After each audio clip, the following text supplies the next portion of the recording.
Hello there, and welcome to maybe the longest video I'm ever doing.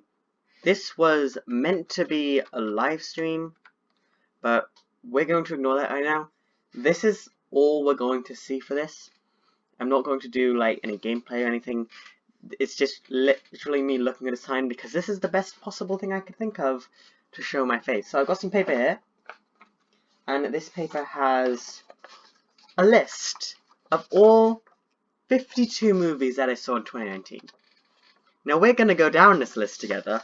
Oh, it also has my top 10 most anticipated movies of 2020. Funny.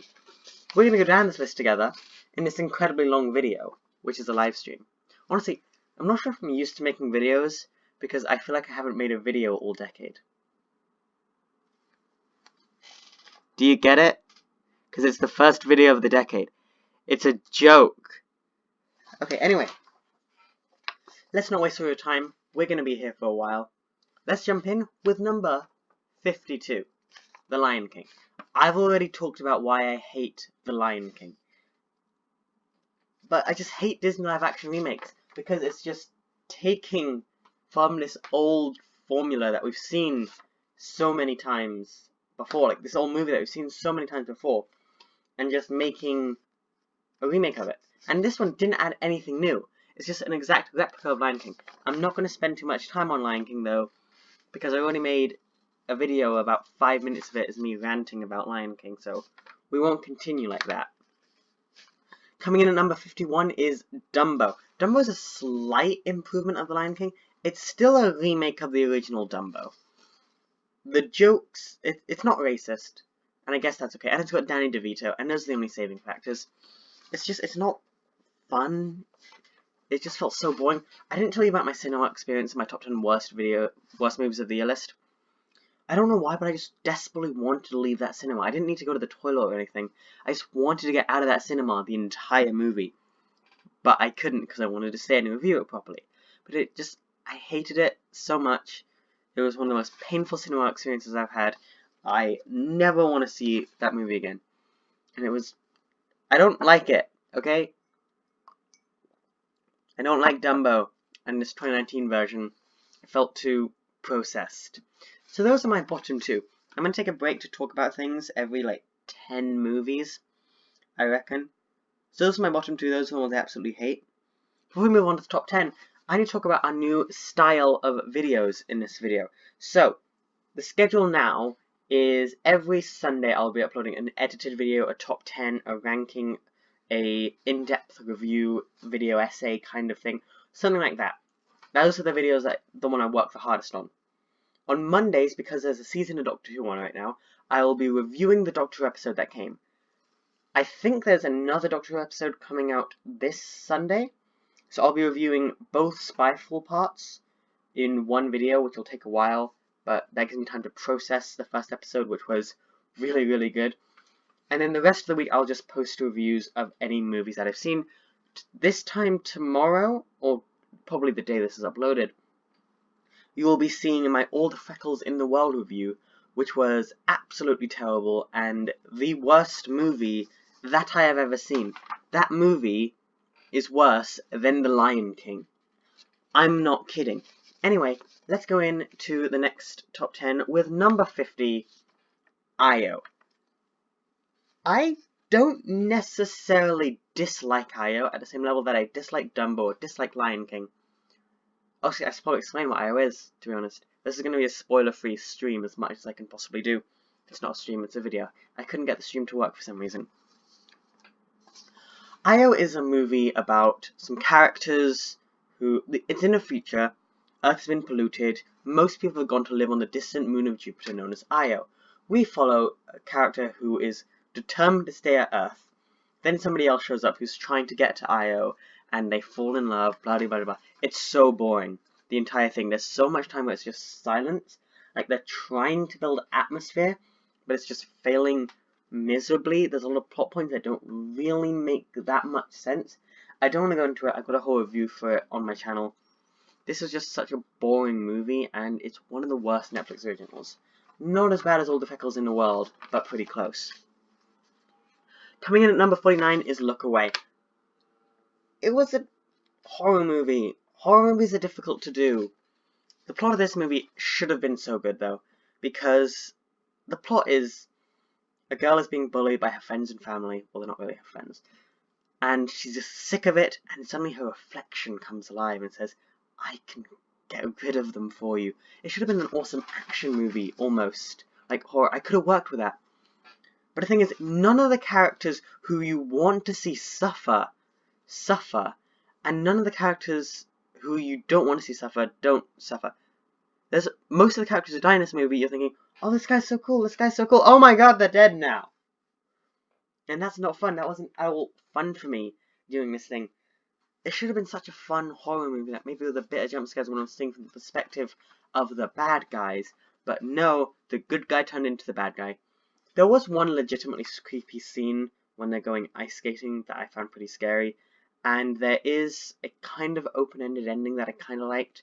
But apart from that, this was just... it could have been so much better. And that's what puts it so low on the list.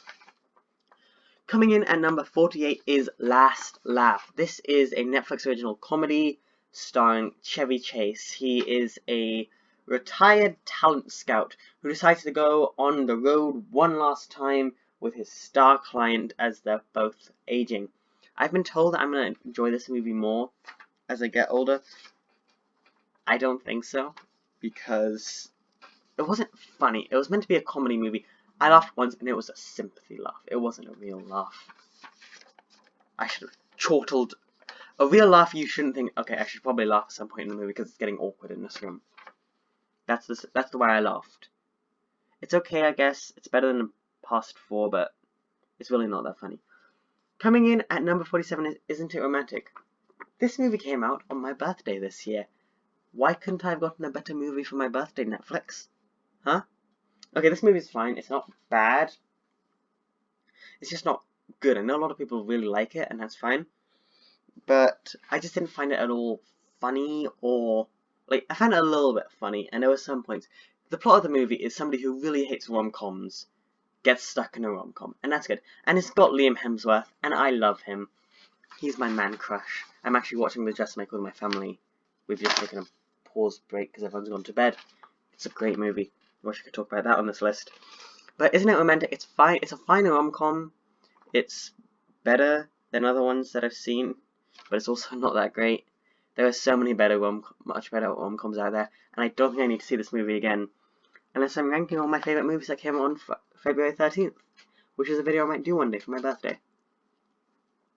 Coming in at number 46 is Highwaymen. This movie probably would have been a lot higher on the list if they advertised it properly. It was advertised as an action movie where people hunt down Bonnie and Clyde. It's still an action movie where they hunt down Bonnie and Clyde, but it's more about the relationship of the people hunting down Bonnie and Clyde than the actual hunting of Bonnie and Clyde.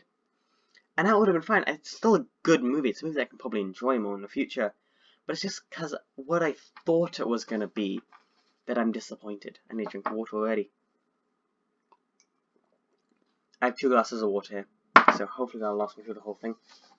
It's just what it could have been, what Highwaymen could have been, was so much better. Well, I don't know, what if it was advertised properly?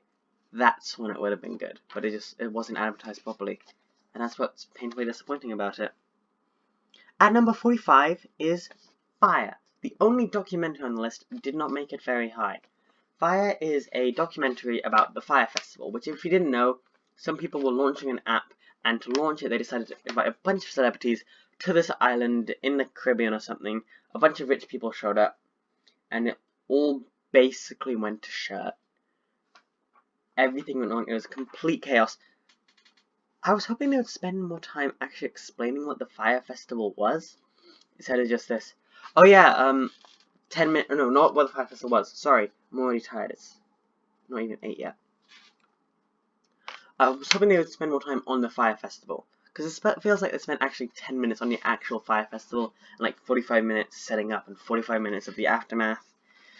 But I wanted to see more of the chaos that was actually happening there. That's the reason I started watching, like, who set the tent on fire? I need to know this, Netflix. You can't hide this from me. Apparently there's another documentary on Hulu or Amazon somewhere tells more about the Fire Festival. I might watch that one day. Probably not, because I need to watch 2020 movies now, because I want to watch more than 52 2020 movies by this time next year. Or this year, no, yet next year. 44 See You Yesterday. This is a time travel movie produced by Spike Lee. And it's fine. But the main thing is, you need a likable protagonist in this movie. So the plot of the movie is a racist cop shot someone. And the younger sister has developed time travel. So they keep time traveling back in time to try to save them, but things keep going wrong every time, and they start running out of time for some convoluted reason. They manage to explain their own rules of time travel really well in this, which is sometimes difficult for time traveling movies to do. But it's just the main character causes all the problems in this, and then struggles to fix them. And it's just, you cause these problems, so it's kind of hard for us to cheer for you. And the ending didn't really leave me as satisfied as I was hoping, or I think the movie makers were saying it could be. But it was still, it was a fine movie. Probably shouldn't have made. Most of my bottom movies aren't actually bad movies, they're just these Netflix originals. I think all of this bottom one has been Netflix originals. Yep, the entirety of the bottom 10 is Netflix original movies. We don't get a real movie till number 39. We'll get onto that then. Number 43, Velvet Buzzsaw. A lot of people hated this movie. Apparently they said the creators made Nightcrawler, which is apparently an amazing movie that I should watch. Maybe one day. Is Velvet Buzzsaw here? Yes, it is. I'm already lost. It's this high art, kind of making fun of high art horror movie that wasn't that scary. The best part of this movie is when it's making fun of high art. Like there's this scene where an art critic is going to an artist's house and stops him in mind and says, "This work of art, it's amazing. I love it." And he says, "That's the trash pile. The cleaner's on holiday." Like, that's funny. It works better as a comedy movie than most of the comedy movies that I've talked about. But it just wasn't scary. I kind of liked how they explained it. You don't really need to explain any supernatural parts in horror movies. I think just a basic explanation works. And this one explained it basically. That works. And number 42 has always been my maybe. Everyone was saying how good this movie was. It's a rom-com about they were high school sweethearts. They broke up but just before they went to college. Then time brings them back together, and eventually they fall back. It's a classic rom-com situation. The rom bit works. There's some pretty romantic moments that I really like. The com, no, this was not funny. A lot of people were saying, "Oh, this movie's so funny." I didn't find it funny. I laughed once, and when I actually laughed, I remember thinking, wait, I should have been doing that the whole movie, not just in the third act. And I only laughed that one time. The main reason to watch this movie is as an extended celebrity cameo that I will not spoil because it is really good in the middle. But even the celebrity who I absolutely love kind of felt a bit disappointing.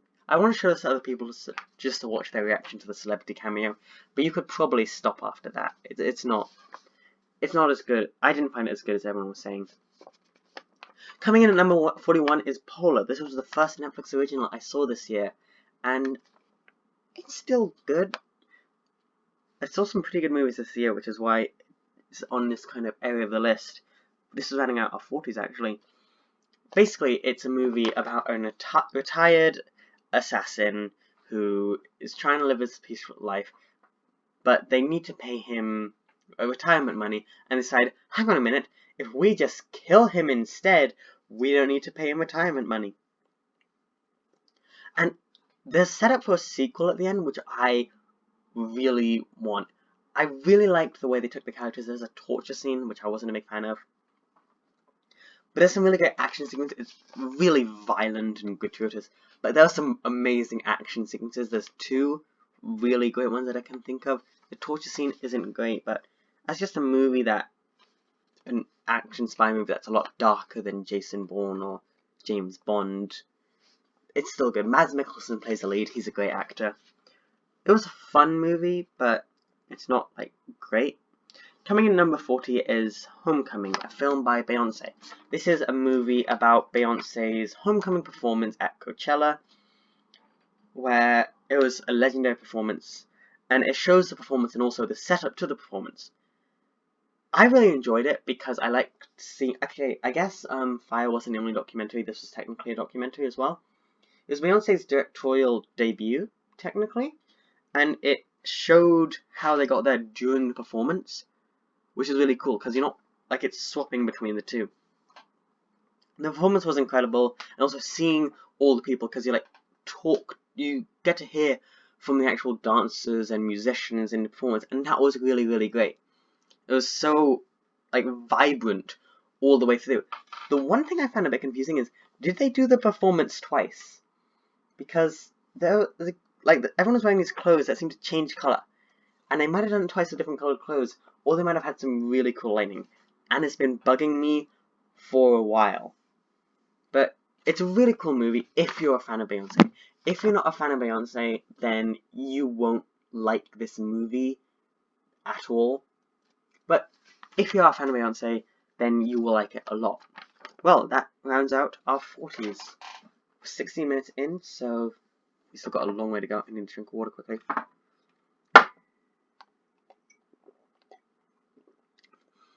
So my plan was to live stream this whole event, but for some reason Google isn't allowing me to live stream, even though I'm not using a Google thing as the live streaming.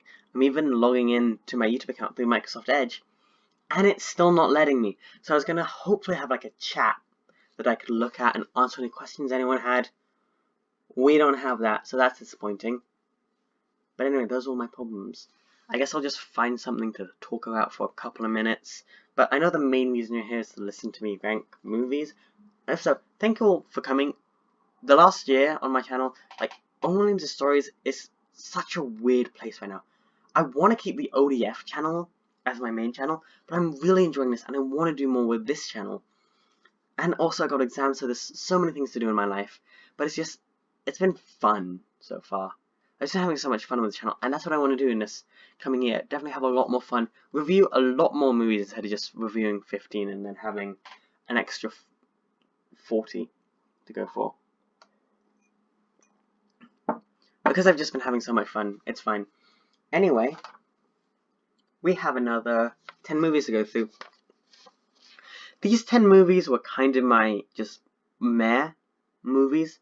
They weren't terrible, but they weren't great. Like the past ones, they were the bad ones. These ones are just the ones that it's, okay, well, that was a movie that I watched, and it's fine. It's definitely correct when people say, oh, the hardest part of it to rank is the middle. Because you know you got your favorites, you know you got your least favorites. When you reach the middle, you're not sure, like, I don't care about this movie enough to tell if it's better than another one. Anyway, coming in at number 39, the first cinematic original movie that came out this year is John Wick 3 Parabellum. This was my most disappointing movie of the year because I thought the first John Wicks are both amazing. A lot of people I've heard saying this is the best John Wick.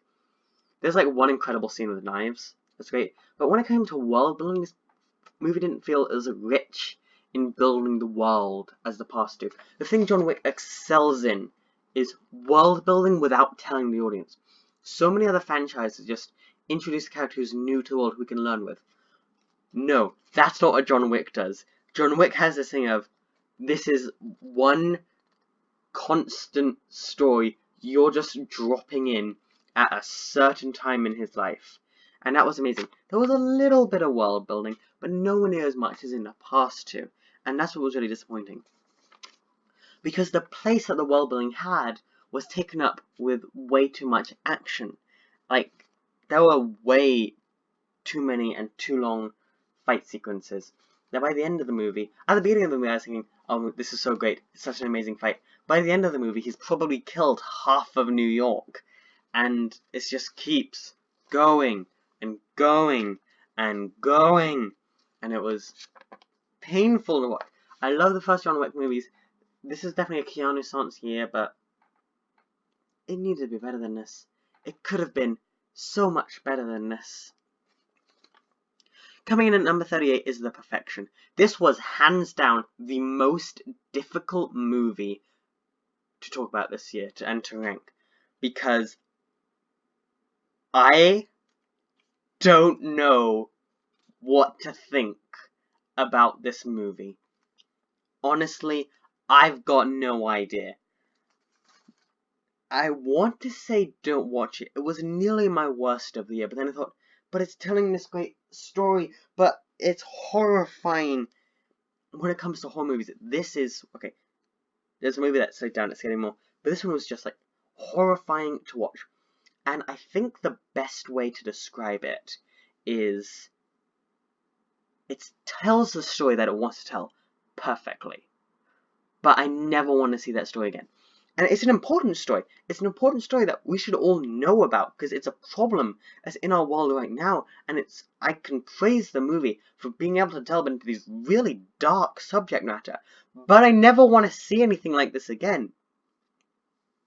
I can't really tell you much about the movie without getting into spoilers, because there's a lot of plot twists early on that I don't want to spoil for people who do want to watch it. My advice is, when you're watching this movie, you're in for a rough time. There were so many points in this movie I was thinking, I could just stop here. I could walk away from this movie. No one would ever know that I watched it. I could just leave it forever. But I stayed dedicated. It's a movie that I might want to talk about more in the future, when I feel ready, in an NSFW video. Because, oh my god, The Perfection is just this... It's an experience. It's a terrifying, horrifying, scarring experience, I guess. Apparently you're meant to watch Get Out before you watch this. It doesn't connect to Get Out, but it's the feel you need, apparently. I don't know. This movie was so difficult for me to put on the list, I kind of just chose here randomly. It could have honestly gone anywhere on the list. It could have been in my top 10 if I think about it. But also it could... I don't know. I need to move on. This was a catastrophe. I don't know what to say about this movie. 37, Triple Frontier. A much more normal movie. A bunch of army friends decide to pull on a heist in this city, and things go wrong. Oh my god. It's got Ben Affleck and Poe Dameron, Oscar Isaac, that's it, and a bunch of other characters. It's kind of fun. A lot of people said it's the best Netflix original of the year. I disagree. I like seeing where these character arcs went and how different characters reacted to different things. The people who I wanted to die didn't really die, and it's interesting to see like the effect of war on these different areas. But just in general, I felt the movie was a bit weak, especially towards the end, when it could have been really, really good. Coming in at number 36 is The Irishman. I feel weirdly towards this movie. Some people told me that my review for this was, when I put it in my top 10 most disappointing movies of the year, was unfair because I was letting my feelings that Martin Scorsese attacked Endgame and Marvel, I was letting those feelings get in the way, and I shouldn't have. And that's probably true. But I also stand by the reasoning that if somebody does something bad, their art should be punished for it. Because I had to do a debate on that subject once, and I feel like if I don't agree with this, that whole 6-month preparation period is all for naught.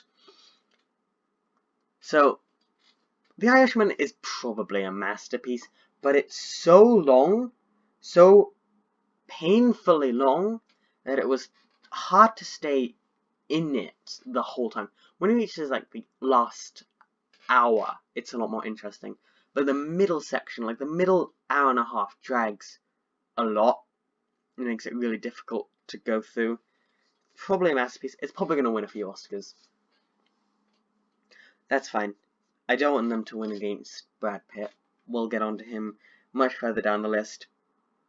I guess it's probably good, but I just didn't enjoy it because Scorsese attacked Marvel, and that is my home. What I need to say to Scorsese is, there are so many problems in the world right now. There's hunger problem. People are saying being obese is healthy. People are saying you don't need to vaccinate your kids. nuclear war is around the corner the whole time. In 10 years, we're going to die from the environment being destroyed. Not every movie needs to be an emotional roller coaster, Scorsese. Sometimes you just need a movie that you can relax in. A movie that you can just have fun watching and switch off a bit. That's what Marvel provides. And it doesn't need to be attacked. Anyway, rant over. Moving on. Number 35, The Wandering Earth. I already talked about this movie. It's... What's this on my arm? I have no idea. I hope that's not bad. There's a bump, and I don't know what it is. Anyway, 35, The Wandering Earth. This is a foreign film. I do not know where. I'm sorry, I should probably look that up. It's about the Earth in the future, and we've added a bunch of rockets to it, and we're shooting it across space. And it's being dragged into Earth's atmosphere, and the heroes need to save it before all life on Earth is completely destroyed. That's the plot of the movie. And the first 2 acts were really boring. It didn't really feel exciting the whole way through. I should have felt way more stressed than I did. But then, you reach the final act. And the final... Oh my god. This final act, if I had to rank all the final acts of the year, would be on par with Endgame. The emotional payoff of this final act. The emotions are high. The stakes are high. It's so intense. There's so many great moments of this final act. All these character arcs that you've been seeing throughout the movie are paid off. I think the cinematography here is also really, really good. And so what I really need to say about this movie is... the director and the writer, they might be the same person, I don't know, I'm sorry, have potential to make incredible movies, and I want to see what they do next. But they need to work on the first 2 acts, because I was very switched off until you got to the incredible 3rd act. So if you want a sci-fi movie with an amazing 3rd act, watch The Wandering Earth. But if you might get bored for the first hour and a half, because it's a pretty long movie, then maybe this one might not be for you. Number 34, Dolomite Is My Name. This is a movie that everyone was saying, oh, it's so great, I absolutely love it. I thought it was fun. Yeah, it was a fun movie. It was really fun the whole way through.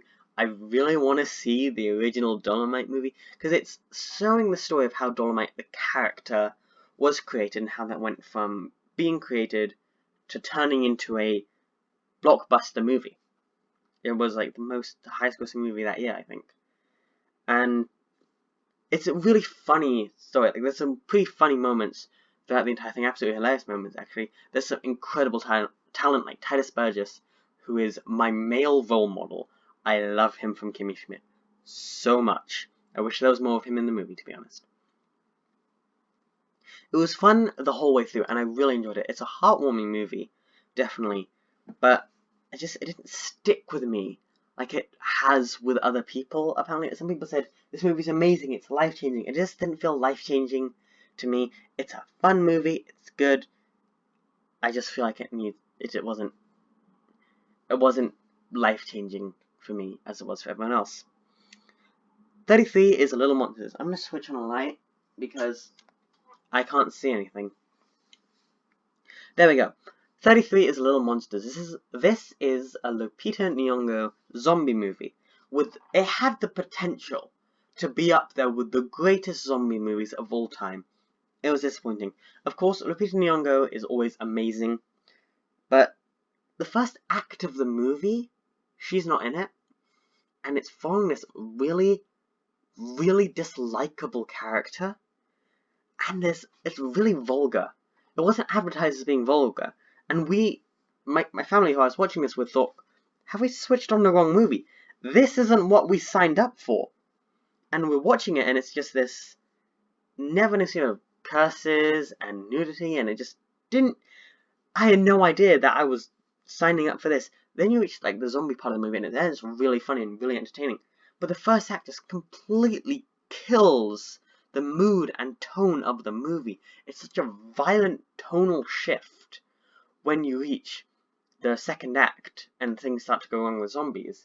That's so strange. There's some great payoffs. It could have been so good, but it didn't quite make it, and it hurts me on how good it could have been. 32 is Between Two Ferns. This was the funniest Netflix original of the year. I don't know if this is based off something in reality, but it's a show about a talk show host who doesn't have a talk show yet. He uses like an internet show. He goes around and he just kind of insults all the celebrities he's with, and it's absolutely hilarious. The entire thing is laugh out loud funny. There are some incredible jokes. Just the trailers are stitch-causingly funny. The movie is so funny throughout the whole thing, but then sometimes it feels like it's not funny. Like, the beginning first act is hilarious, all the interviews are hilarious, but then outside of the interviews, it suddenly isn't as funny as it was inside of the interviews, and there's some weird things breaking the fourth wall wise that I find a bit strange. But there's still some absolutely hilarious moments. None of the emotional moments pay off, though. It doesn't feel like none of the emotional moments were going to pay off, but it didn't feel like they tried very hard in those, and the ending feels a bit lackluster for everything when it could have been one of the funniest movie finales ever. But they kind of botched it near the end. It's still a funny movie. If you want to laugh, watch Between Two Ferns, definitely. It's got so many celebrities. It's incredible. Like Keanu Reeves, Tessa Thompson, Brie Larson, Peter Dinklage, Martin Gaffianakis, who is the main character, Will Ferrell. I can't remember any of them now that you're looking at me. Matthew McConaughey is in it. He's very funny. There's some absolutely incredible jokes. It's a funny movie. It just wasn't as funny as it could have been, and none of the emotional moments paid off. And finishing off our 30s is 31 is The Silence. This is I have no fucking idea how to pronounce her name. Kiernan Shipka movie with another guy whose first name is Otto, and I honestly cannot remember his last name right now, and I'm freaking out about it. It's a horror movie. A lot of people are saying, oh, this is a complete rip-off of The Quiet Place, because it's a horror movie where monsters show up on Earth, they're attracted to sound, and the main character is deaf. So it's basically exactly like The Quiet Place, yes. However, I did a bit of research into this to see if it was a rip-off of The Quiet Place. Turns out, it's based on a book that came out before The Quiet Place movie began being scripted. So this one actually technically came first. Quiet Place is probably better. I still haven't seen that movie yet. But this one was just, like, it was an okay horror movie. There were some really intense moments. Like there's a moment with a rattlesnake. But the monsters don't feel as scary as they should feel. They're constantly around the main characters, but they're screaming the whole time. So the characters could basically talk pretty easily without attracting monsters, which isn't great for like narrative tension purposes. Sorry, I needed water. I've been talking for half an hour straight. I'm not used to this. Normally someone's cut me off by now. And some of the characters make some really, really stupid decisions that is just to build tension that I wasn't a big fan of. There's some good emotional moments near the beginning and the end, and it doesn't feel like it really drags at any moments, which most Netflix originals drag a lot. This one didn't feel like it did. It definitely felt a lot more, I can't think, chuffing along. It was like moving along at a brisk pace, and that's what kept the movie alive. The villain is introduced very near the end. It doesn't feel like the movie needed a villain, and they all go with a classic, like, really bad character trope. And it was kind of a bit weird. The villain didn't feel earned throughout the rest of the movie. They were intimidating. There's some really smart things with the movie that I liked, but it could have been a bit scarier. But really, some of the emotional moments and just moments in the movie are really great. There's one incredible character arc for the dad character, which I really, really liked. But apart from that, it's a fine horror movie, but it's not a classic horror movie. It's one I'm probably going to watch in the future because I liked it, but it's not incredible. Okay, so we made it through the 30s. We're not even halfway there yet. Oh my. Well, not everything's having any exercise. but I'm going through my water supplies fast, and that's not good. I don't really have anything to talk about here. Oh, actually, I love The Hitman's Bodyguard. I think that movie's great, and there might be a sequel coming out called The Hitman's Bodyguards. I'm gonna look it up right now, actually. I can do that. Because yeah, it's at a great point. Wait here.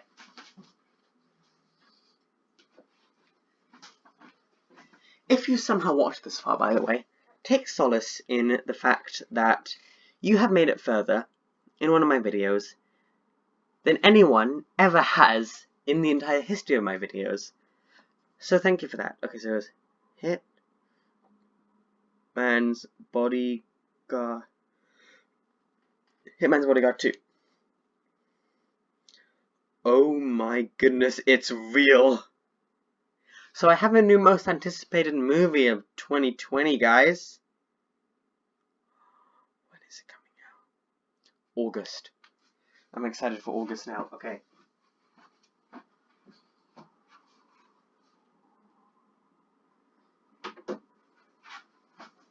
Well, that's great news. Moving on, number 30, Missing Link. This is a Laika movie. Sorry. Laika, I think, is the best animation studio out there right now, because they make the most incredible movies. But this just felt like such a weak one for them. Normally they make these movies that are so good the entire time. But this one just felt... It was meant to be a comedy adventure, and it didn't have the same magic that Laika films normally do, and all the funny jokes are in the trailer. You can probably watch the trailer and get the same amount of enjoyment, and the climax of the movie just felt... It didn't feel earned at all, it just felt unnecessarily climactic. I guess that's the right word. And it's just this weird mix of emotions. It's still a good animated movie. I can understand why I got nominated for a Golden Globe. It's probably going to get nominated for an Oscar. But, I mean, I don't think it should win any of them. Wait, am I even on the right? Yeah, I am. Yeah, I am. I don't think it should win anything that it was nominated for. But, just, Laika can make such great movies. Also, I'm pretty sure Illumination has bought DreamWorks. I know that. I think Illumination might be owned by Disney. In which case, Laika is pretty much the only good animation studio at this point that isn't owned by Disney. Please support Laika, guys. They really need it. Don't let Disney control everything. Disney, I love you, but you control too much at this point. Anyway, number 29, I Am Mother. This is a Netflix science fiction original movie. How original? It's a movie about this girl who's been raised by a robot throughout her entire life, and she thinks she's the only human alive. There's toxic gas outside, but then another human comes into the compound. It's just shock, horror, who's lying, who's telling the truth. And this movie is intense, is the best way. There are some really intense sequences, and there's also there's some non-narrative storytelling, and it is incredible. Like, in the first scene, there isn't any speech for like the first 10 minutes of the movie. That's amazing. And there's no speech for like these huge reveal sequences that is just, oh my god. And finally, the villain of this movie, I'm not going to spoil who it is the greatest villain in any movie ever. The villain in this movie, I think, is better and more compelling than Thanos, because of some of the reveals and some of the emotional moments. It's so good that the entire thing, and I think rewatching it would be amazing. Problem is the coloring on the movie. Netflix has a problem with color. I never thought this would be a huge problem for me, but I will be turned off by a movie like that if it doesn't have the right color saturation. It's so grey. Everything about this movie is so grey. It just feels so bland and nothingness. Like, the compound is grey. Outside is grey. The characters' hairs are grey. Everything is forking grey. It's the same with Look Away and Io. Everything's grey in those movies. Last Laugh, everything's green. Isn't it romantic? Everything's pink. Highwaymen, everything's brown. It's like, in so many Netflix original movies, they just have the same colors again and again, and it's so repetitive, and it shouldn't bug me as much as it does, but it hurts to look at after a while. Okay, shouldn't bug me for that much. Let's move on to number 28, Yesterday. First of all, this movie was advertised as the feel-good movie of the summer. Feel-good movie of the summer. Yesterday is the feel-good movie of the summer. Everyone was saying how this was the feel-good movie of the summer. This was not the not of the summer, of the year. They were saying feel-good movie of the year. And no, it wasn't the feel-good movie of the year. We will get on to the feel-good movie of the year.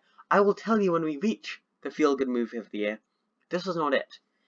This was a movie about a musician who is transported to this alternate reality. Everything's exactly the same, apart from the fact that the Beatles never existed. So he gets rich playing Beatles music. And that's what's really great. The Beatles parts is really great. I just felt like some of the... It's a rom-com, and some of the rom parts don't work. There isn't really many comedy moments. It's got Kate McKinnon, who I think is a great actress, and she's really funny in it. And that's probably the funniest part of the movie. None of the other parts are actually... Okay, there's one funny ongoing joke, now that I'm thinking about it. But apart from that, the rest of it didn't feel that funny. I don't have much to say about the movie, just that it wasn't great. It wasn't the feel-good movie of the summer. I should stop doing that voice, it's annoying me now. But it was just a movie that came out that was fine. It probably could have been a Netflix original. Okay, coming in at number 27 is Murder Mystery. This is the Adam Sandler, Jennifer Aniston movie where they go on vacation, they're a married couple, a murder happens, and they need to go through it. This is a really good murder mystery movie. And I was surprised because it's Netflix. First of all, first thing I need to say, color in this, it's amazing. There's a super grey apartment, but then suddenly a super vibrant ocean, a super vibrant Italy, and it changes these locations so seamlessly throughout the movie, and the color just looks amazing. And there's also some incredible callbacks of things that you just heard early in the movie, you didn't want taking that seriously, and suddenly they're called back and you just think, oh my goodness. There's some great reveals. I think the essential mystery is really compelling. The ending, I thought, took a little bit too long to go through everything. But as a murder mystery, and as an Adam Sandler movie, he hasn't made that great movies in the past. I think it's one of his better ones, and it's definitely a really fun movie that I'd recommend to anyone who likes murder mystery movies. Number 26 is Shaft. This was another Shaft movie. It was a Netflix original. I thought it was good. It's about Shaft's son, who is trying to distance himself from his father by becoming an FBI agent. And as he's living his life, one of his friends is killed, and the only person who he can call to come help him is his dad. This movie is actually pretty funny throughout the entire thing, and there's some really great action moments that I really like. I want to show this to some friends of mine because I think they'll really like it. A lot of people said this was really bad. I don't think so. I think this was definitely one on the higher end of Netflix originals this year, as we've been through so many that weren't that great. As a movie, it was fun throughout the entire thing, but I didn't feel the right emotions that I should have felt in it, which is very similar to, this is a great segue here, number 25, How to Train Your Dragon, The Hidden World. Now, I think this is the end of a section, I should probably say. Probably from Lion King to Always Be My Maybe is the bad movies, and Polar to Shaft are the medium movies. 25 to number 1 are the good movies. These are the movies that I'm probably going to watch a lot in the future. These are the really fun and entertaining movies, the vibrant ones, the ones that stuck with me. And number 25 is How to Train Your Dragons, The Hidden World. The culmination of the How to Train Your Dragon trilogy. This one is the worst. I'm sorry. Some people saying it's the best, some are saying it's in the middle. I'm with the odd ones out here. This is the worst How to Train Your Dragon movie. I think the villain wasn't as compelling. The characters, a lot of them felt abandoned from the character arcs they were having in the past. The ending's beautiful. I'll give it the ending, like the very end. I feel like it's kind of ruined by the existence of How to Train Your Dragon Homecoming, which could have been, which I think shouldn't have existed. It was just a cash grab by Illumination DreamWorks. But How to Train Your Dragon The Hidden World, it was a good finale to the trilogy. It was about as good as you could hope. But it wasn't going to live up to the magic. Okay, I was sitting on the table the other day. I might have just felt emotional because I had a really bad migraine the day. And they were playing How to Train Your Dragon, the original one. And oh my god, that movie's so good, guys. I rarely cry in movies. I was really holding back tears when Stoic finally accepts Hiccup. It's so beautiful, the first one. I love it so much. Anyway, before I burst into tears in a video about how much I love the first How to Train Your Dragon movie, I'm actually crying. Oh no. Number 24, Lego Movie 2. This is the first movie I saw this year. As I've said, and I said it then, and I'll say it now. I love the first Lego movie. Not as much as how I'm really gonna cry. Not as much as I love the first How to Train Your Dragon movie. But it's great. This movie was kind of disappointing when it came to sequels. It was fine. I like it because it was the first movie that I uploaded a review of on the channel. I can't stop thinking about How to Train Your Dragon. Oh no. And I think the main, like the kind of subplot, the B plot, works really well. And it was probably better than the main plot of the first one. But when then you reach the A plot with Emmett's main story, I didn't like that. I really didn't like it. I think the first one set up this world that was really, really interesting with these rules. And this one kind of abandoned all those rules. I really can't stop thinking about How to Train Your Dragon and it's ruining me. This movie abandoned those rules. It didn't work with time travel the way they were trying to explain time travel. There's a small aspect of time travel in the plot, possibly. That might have been a spoiler. Fork. I'm sorry. Blame How to Train Your Dragon. It came out in February. You should have seen this movie by now. But it's still a fun movie. It's still a Lego movie. And the Lego movies, they're just fun. I have a friend who loves Lego Ninjago, and apparently Lego Ninjago is the worst Lego movie. And it's still given her tons of joy. So, and this movie, it still gave me tons of joy. It looks like we're not seeing a Lego movie 3, which is fine. I still think the first Lego movie is the best Lego movie we're ever going to get. Also, the Will Arnett Lego Batman, that's very good as well. 23. Hellboy. Funny story about Hellboy. I was going to see it with a friend because he was moving back to America and this was kind of our last hurrah. And we both showed up at the cinema and they said, hey, you need to be 15. And we said, we are 15. You don't look 15. And we didn't have our IDs. So I didn't get to see this movie till a few months later when I was coming back from America on a plane. I saw Hellboy and Us in basically a double feature. No, not Hellboy and Us. Hellboy and Fighting with My Family in a double feature.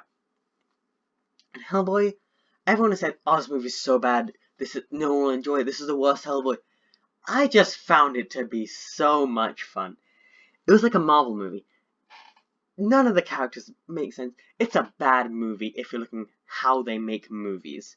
But in just a movie, it was fun. This was a fun movie. None of it's being taken seriously. It's absolutely ridiculous through the entire thing.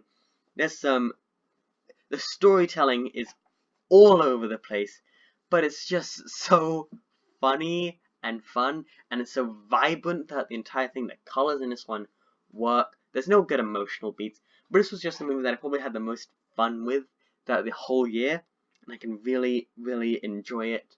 And I want to watch it again. It came on Netflix. I might watch it again soon, just because of how much fun it was. It wasn't a great movie. It was just a movie that I could enjoy. Also, I'm scared the recording might cut out, so if there's a cut in like 10 minutes, that's my fault and I'm sorry. Coming in at number 22 is Men in Black International. I think the Men in Black trilogy is one of the greatest movie trilogies of all time. The entire thing is just so good, and it gets better with each movie. I think Men in Black 2 is better than Men in Black 1, and Men in Black 3 is better than Men in Black 2. I love all of them so much. This one was the worst Men in Black. And a lot of people said, yeah, this is definitely the worst Men in Black. Yeah, this is so bad. It wasn't the worst Men in Black in a position of saying, oh, it ruined the Men in Black franchise for me. It's really hard to say. It was the worst of the movies, but it didn't feel like it was letting down the quality of the franchise. Chris Hemsworth is really funny, so is Tessa Thompson, and they work really well together. They had great chemistry. The new aliens they showed us were really, really great.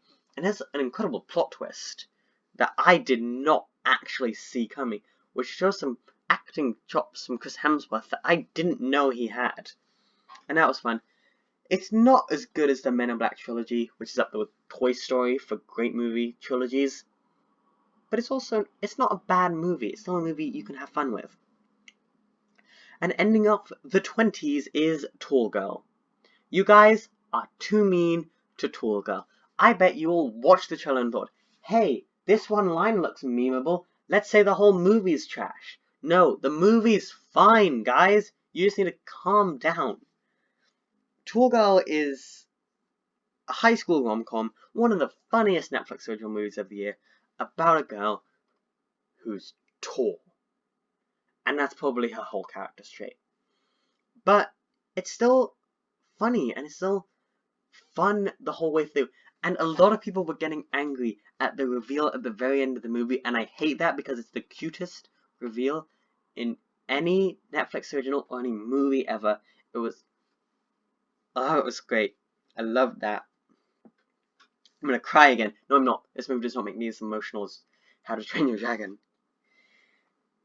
It's not a great rom-com, but I think it's still a watchable rom-com. Like, I'd say if we're putting it in a tier list, A or B tier rom-com, S tier would be Shrek. That is a rom-com, you can't change my mind. It's still a fine movie, give it a chance. I think that's how I ended when I put in most surprising. I think it ended a different way. Potatoes. Coming in, I don't know, we can take a break now. Because 20. Well, we're over halfway there. Hopefully you've all been enjoying this. Halfway there was How to Train Your was Shaft. That was only reached halfway. It's official, guys. I finished my first cup of water. I don't know what to do with my life now. Coming into the top 20, these were the movies that I really, really enjoyed and I thought were really, really great throughout the whole thing, throughout the whole year. A lot of these movies I wanted to make the top 10 and couldn't, and I'm annoyed about that. Also, the top 10's changed, actually. I watched a movie on the very last day of the year, which zoomed up to like my top 5, and it pushed a bunch of movies back. So, this is going to be different from my original top 10 list. And also, there's a bunch of movies I wanted to see this year that I didn't get to, and I'm really annoyed about that. Some of those movies were Joker. I really wanted to see Joker. I didn't get a chance to see that. Aladdin, I kind of want to see, but I don't want to see now, because I don't want to give money to Disney remakes. Also, wait! I said something about the Dumbo movie, and I forgot this. I need to tell you now. People said, Dumbo, like, I said, movies can get sequels years later, and it still works. And everyone said, no, wait, that's not true. Fucking Star Wars! We're just going to pretend Force Awakens isn't one of the highest grossing movies of all time. Okay, then. But that proves it. I proved my point. And you need to admit that I proved it. No one actually argued with me on that, so I don't know why I was getting so worked up. Let's head into the top 20. We need to finish this off. We've been going for nearly an hour. Coming in at number 20 is Little Woman. This is a book-to-film adaptation, and a lot of people, well, my sister really, said you can't get the full experience of the movie if you don't read the book. I didn't read the book, but I knew about that thing that I won't spoil now, that people who've read the book or seen the movie know, because Rachel spoils it in an episode of Friends. You're not special just because you read the book. And I read books too. I might be taking some anger out. That's meant to be from my sister right now. Anyway, as a book to film adaptation, I think it was good. This was the first movie I saw Saoirse Ronan in, I think. I might have butchered that. And the first time I ever felt old in a movie is seeing that Emma Watson had children in this, and thinking about the times that I grew up watching the Harry Potter movies as they were coming out. And I'm only 15. I shouldn't feel old right now, but yet I do. I don't have much to say about this movie. It has Florence Pugh? I don't know how to pronounce her last name, who's also in Fighting in My Family and is in the MCU next year. And, oh no, this year. Oh my goodness, this year. And she's cool. I'm glad she was in the movie.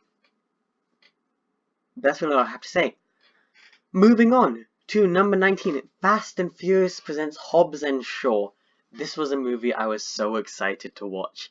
I had to wait a while to watch it. This was my first Fast and Furious movie, so I didn't have the most knowledge of Fast and Furious that I apparently should have when I went into it. But it was exactly what I wanted, really. It was insane action, quippy one-lining insults that were hilarious, that the whole thing. The movie's just so fun to watch. There's a scene where a guy goes through a bus, and he's just fine by the end. The Rock holds a helicopter with one arm. One arm, he holds a helicopter on a chain, like a gosh darn lollipop or balloon. It's amazing. There's some cameos in the movie that I was not expecting that were amazing. And I really hope they make a Hobbs and Shaw too. I really want to watch all the other Fast and Furious movies just to catch up with it now, because it just looks so amazing. It just looks so entertaining. I think there's some on Sky, so I'm going to try to watch those in the new year. This year. Darn it! Coming in at number 18, a very disappointing movie that I wanted to be number 1. Star Wars. It's still good because it's Star Wars. Okay. I'm going to say this right now, because a lot of people are hating on this movie, and I feel like I need to say it now while it's more relevant. I'm going to make a Star Wars ranking either next week or the week after. Every Star Wars movie is really bad. All of them, no matter what. Even my favorites. They're bad. Everyone's like, oh, you're ruining these Star Wars movies by making them so bad. No, you're wrong. They've always been bad. Oh, you're ruining these Star Wars movies by not planning ahead. Okay, possibly, sure, but you've also got to take into account that one of two things happened. Either George Lucas knew that Leia was Luke's girlfriend when he made them kiss, or he didn't. And I really hope that he didn't. This movie was a fun movie. It was exciting. There's a great finale that I really, really loved. It's a bit like Endgame. The finale overshadows the rest of the movie. I definitely felt like the beginning moves a bit too fast, but then it kind of evens out, and the middle's just so enjoyable. Hearing about characters' backstories is so great. It was a fun Star Wars movie. It wasn't the best Star Wars movie by a long shot, but it finished the Skywalker saga. I'm totally fine with them making more Star Wars movies in the future. Disney's got to make money, you know. No, wait, no, they don't. They have billions, but they want to make more money. And if they are going to make more Star Wars movies in the future, I hope they leave the Skywalker saga as this nonology and move on to like a new trilogy. And also, for all the people saying, actually, I already ranted about this. For all the people who say, oh, they're just copying Endgame with the finale of this. No, they're not. They did this before Endgame came out. They couldn't have copied Endgame. The idea of characters coming back from earlier in the franchise for the finale is in literally every franchise. Lord of the Rings, Harry Potter, the Phantom Forking Tollbooth. I'm spitting everywhere. Oh no. Let's move on before I drown myself. That's disgusting. 17, Us. Best horror movie of the year. By far. I haven't seen Get Out. Apparently everyone says Get Out's so much better. This was just a ride, the whole thing. I was kind of not sure where it was going through a lot of it, but it was It's scary. There are some really scary moments. What you want from horror movies is to be scared to go out into your hallway at night. That's what I got from this.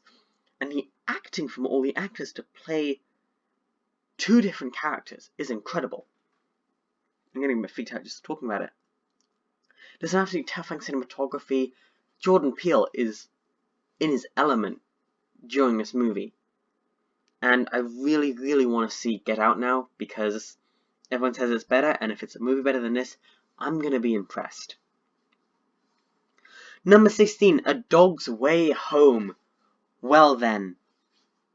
A movie that I was going to put in my top 5 was booted all the way to 16.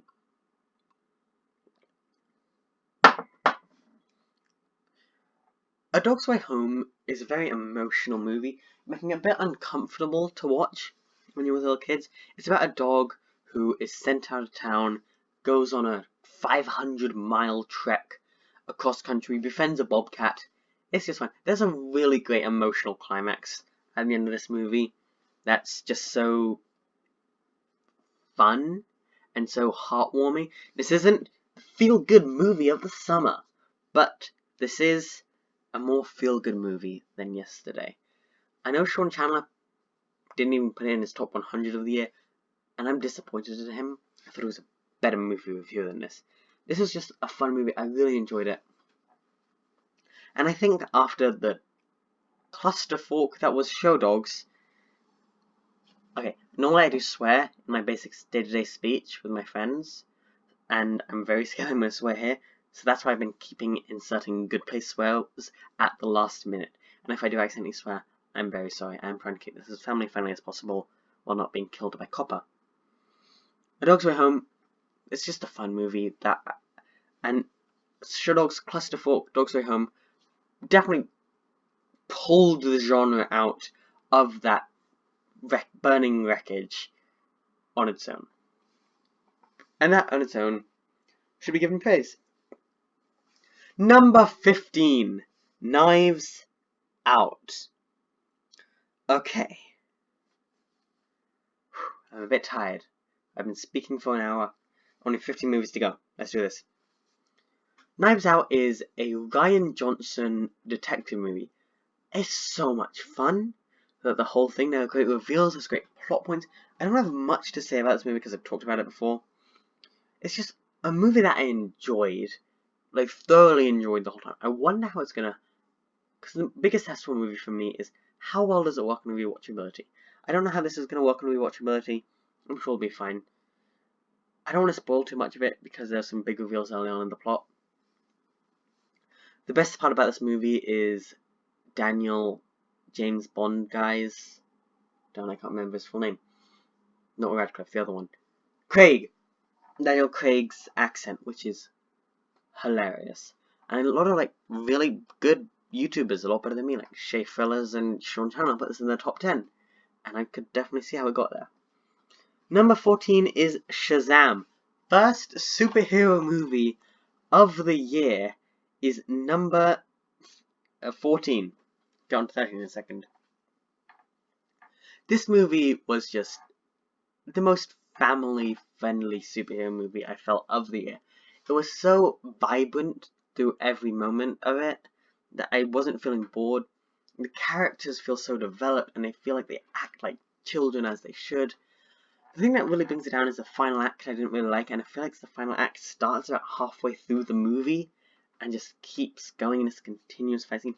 Also, this movie came out in March here, but it's set during Christmas time. Why not not post it, this isn't YouTube. Why not release it during Christmas time? Wouldn't that make more sense? Still a fun movie, great addition to the DCEU. Can't wait to see where they take this character in the future. Number 13, Six Underground. I had never seen a Michael Bay movie before. So you can imagine Michael Bay and Ryan Reynolds. It's chaos, but it's beautiful. Beautiful chaos. It starts off with a 20-minute car chase. A lot of people said Michael Bay's such a bad director because he made the Transformers movies. I'm sorry, no other director has the cojones and the skill to make a 20-minute car chase work apart from this Michael Bay. No one else. I don't care if you're looking at your Tarantino or your whoever's making Tenet, Christopher Nolan, all these great big directors who are going for Oscars. None of them could do that. Only Michael Bay can do that. And the rest of the movie is just so much fun. The characters are all so much fun. That's the good thing about this movie. It's just fun. From beginning to end. It does feel like the sheer unstopping action avalanche kind of overrides some of the other more probably important moments. They have this thing where they introduce each character with a flashback, but then they completely miss out one of the characters, and I don't know why they missed him out, because all the other characters were developed apart from this one. And that was a bit weird. But then, I think the ending of the movie is really, really great, because it has this great action, but also has this kind of a really emotional character arc moment that I absolutely loved, and I just thought was so heartwarming. Still not the feel-good movie of the year, but it was just so thrilling throughout the whole thing, and I loved it. Number 12, a movie that I desperately wanted to put in my top 10, Alita Battle Angel. When I first saw the thumbnail of the trailer of Alita Battle Angel, I thought, this movie's going to be so bad. I don't like it. I don't want to see it. It's cursed. And then I saw the trailer and I thought, okay, maybe it's going to be okay. It's still not going to be great.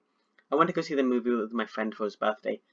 It's so good. The action's really great. Some pretty decent emotional moments.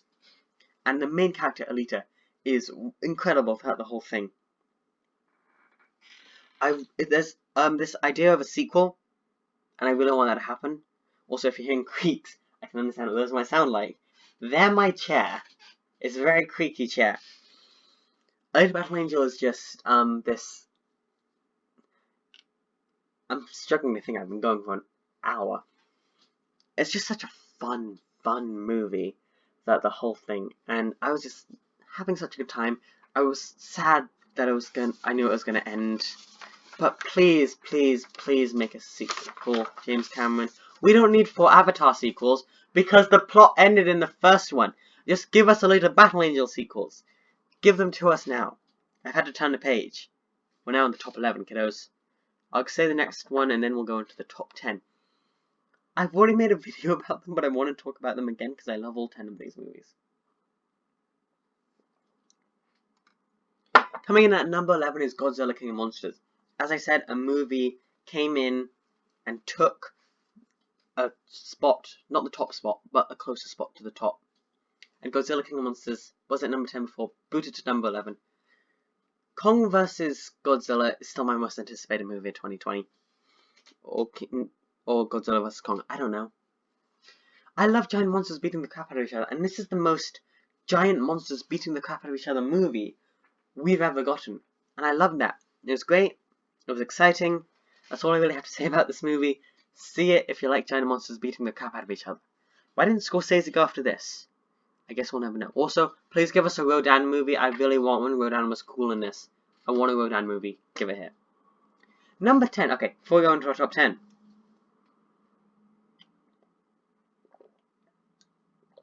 I'm getting even emotional going through all these movies. And also I thought about How to Train Your Dragon. These are like the best movies of the year. These are the movies that I loved every minute of.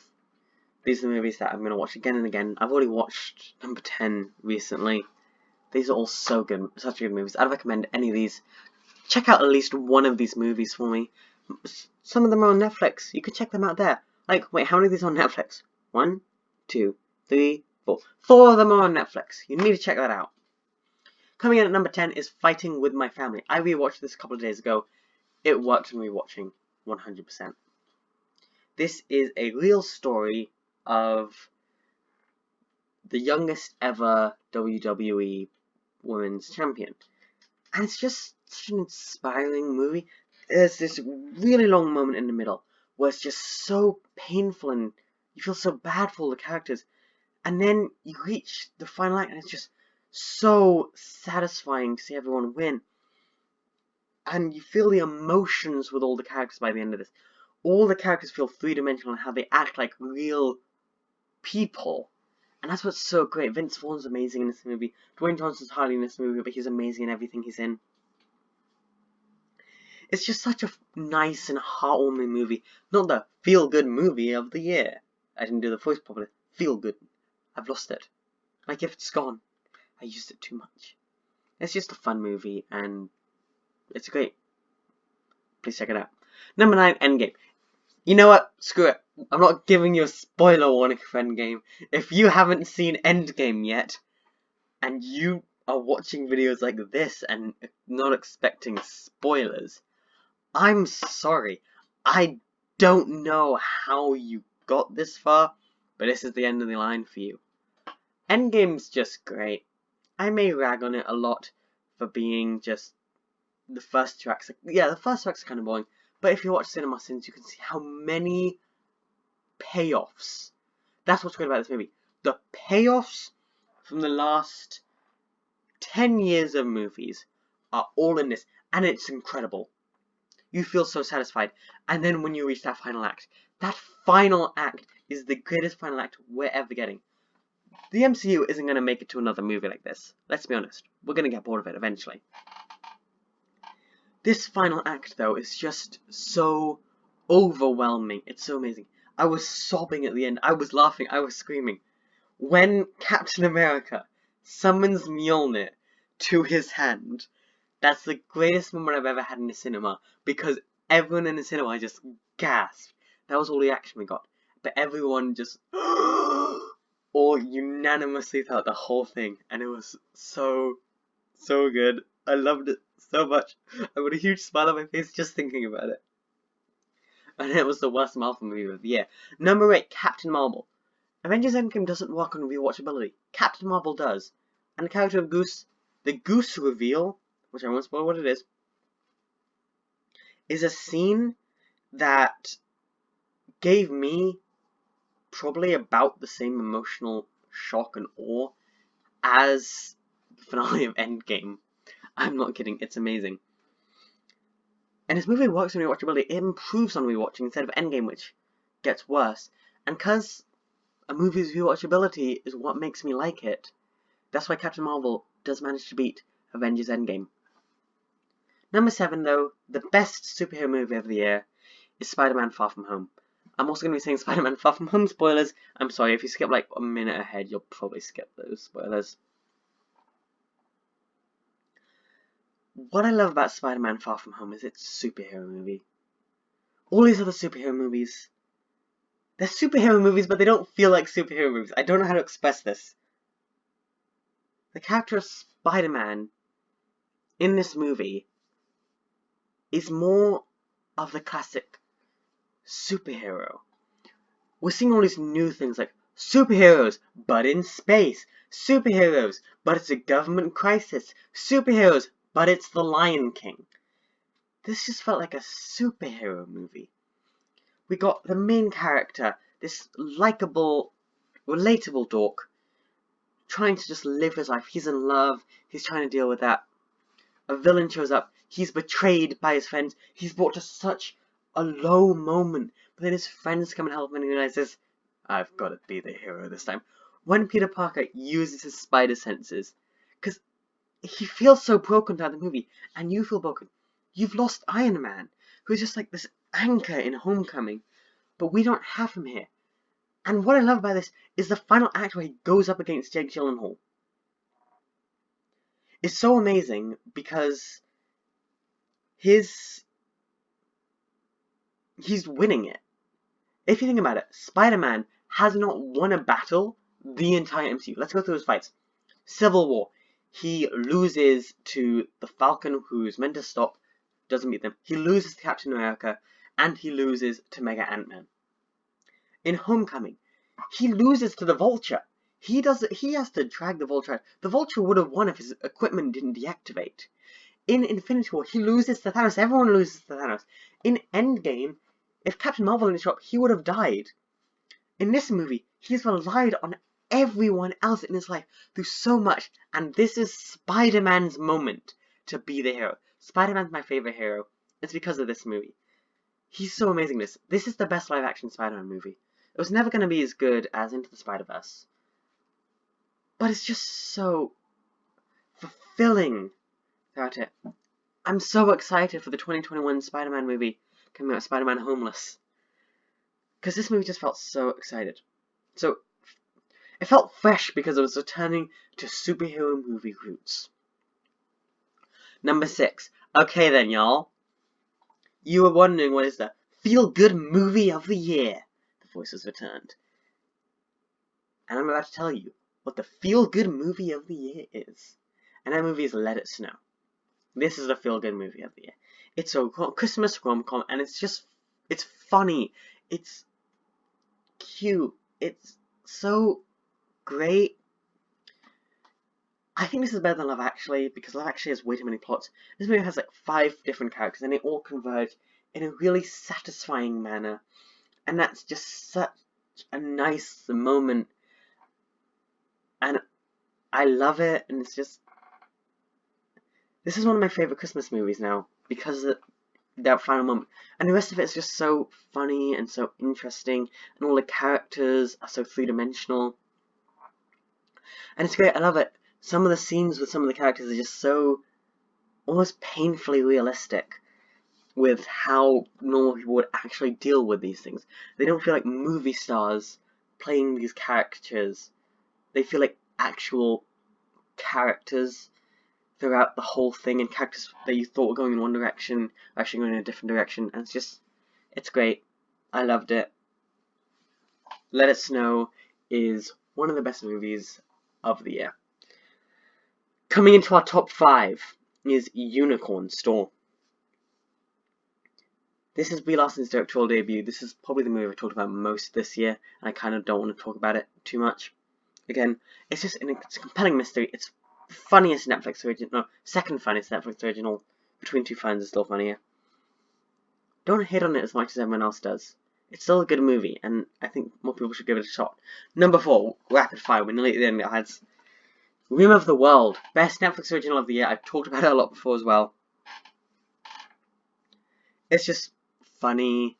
It's heartfelt. The characters are three-dimensional. It's great. I love it. I'm getting emotional because we're near the end of the video. Best Netflix original we've ever gotten. It's just so good throughout the whole thing. And the relationships between characters are the best thing. It's just, I wish they didn't make such stupid decisions at the ending. Now, you might have been wondering, what was the movie that came in so high on the list? Here it is. Coming in at number 3 is Once Upon a Time in Hollywood. I wasn't allowed to go see this movie when it came out because my parents wanted to see it before me. And then I had to wait till it came out to rent, and I finally got to see it, and it's so good. I knew what the Manson murders were because I had been told by other people, and I was expecting us to... I shouldn't try to spoil this. It's a fairy tale, though. It's a fairy tale movie, and that's what's so great about it. They've seen this fairy tale play out, but it feels satisfying. I think this is Quentin Tarantino's best movie. I think it's better than Pulp Fiction.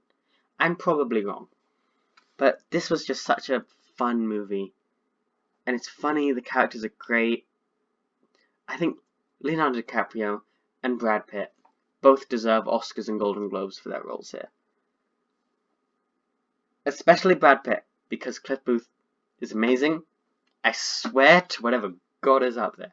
If Brad Pitt loses to 2 actors from The Irishman and a child... Okay, I haven't seen Roman in Jojo Rabbit. He might be incredible, but I still think Brad Pitt should win this. I've been wrong about every prediction I've had for an award show so far, but that doesn't mean I'm going to be wrong this time. Coming in at number 2 is Detective Pikachu. This movie shows why video game movies can work. Because it works. Because... I'm breaking down. This movie works because... they care about the story. It works within the rules of the Pokemon universe. And these characters feel real.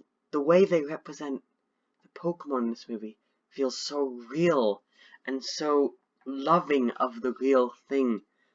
And I just love the plot and how each region got like a little nod in it. But I said it before and I'll say it again. The thing that just made me fall in love with this movie is in the final act. They used the Pokemon battle theme.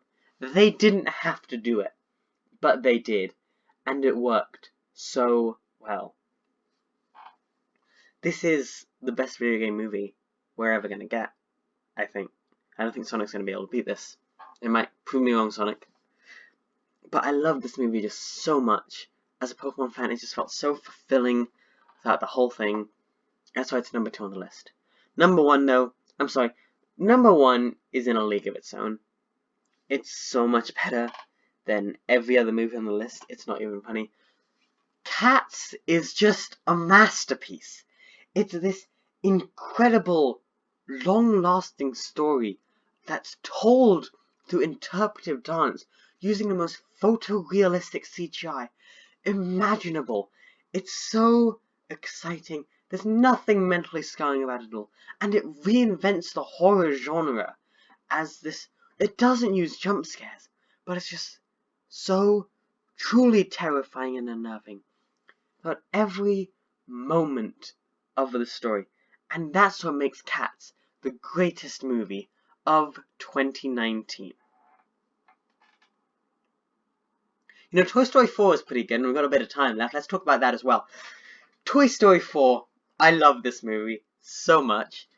I was skeptical when they said they're making a Toy Story 4, but Rashida Jones is now my new favourite screenwriter because, oh my god, it's so good.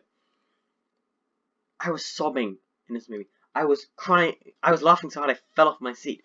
The cinematography is amazing. The animation. I watched the first 2 Toy Story movies leading up to this, and it's really this timeline of 3D animated movies. The first one looks a bit creepy with everything, but it's still iconic. But this one, just everything moves so fluidly. It's amazing. If this movie doesn't win Best Animated Picture, we riot. Okay, guys? You're with me on this? Anyway, before this turns into a movie in and of itself, it actually technically is once got past 40 minutes. That's it. Those are my top 52 movies of the year. I'm done. Time to focus on 2020. So, I'm going to be posting a ranking of all the movies I saw each month this year. Probably going to see less movies when it comes to the middle of the year, because that's when exams hit. Probably from April, June, and July are the exam months, where it's really bad. So those 3 months, it's going to be the worst. I've already started revising for the exams. It's that bad. We'll see how everything goes. Got a lot of stuff to do. Anyway, I'll see you, I guess, in the January rankings. And next year, when I go through these movies again, one thing I kind of want to do is go through a ranking of every movie I've ever reviewed on this channel, like from 2018 till 2020. I might do that as a fun thing at the end of 2020. But anyway, that's going to be it. I hope you all enjoyed. This has been fun. I'll see you all later. Have a great decade. Goodbye.